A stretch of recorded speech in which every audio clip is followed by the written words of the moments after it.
शेवटचे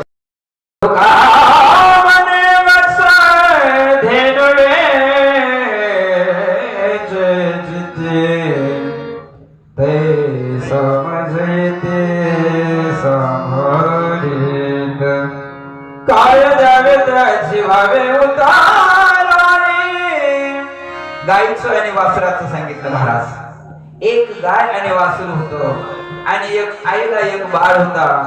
जवळजवळ एक गोटा म्हणजे कोटा होता आणि एक गवताचं एक घर होतं बाजूला.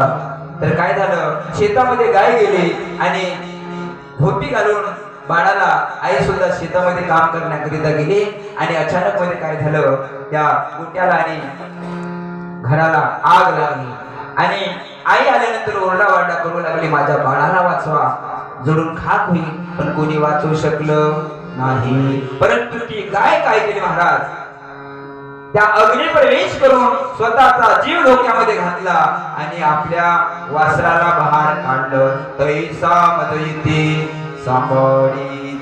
जशी गाय आपल्या वासराचं रक्षण केलं त्याचप्रमाणे संतावर आपण विश्वास करू, आपला सुद्धा सांभाळ केल्याशिवाय राहणार नाही. जन्म मरण्याच्या फेऱ्यामधून चुकवून भगवंताची प्राप्ती करून दिल्याशिवाय राहणार नाही.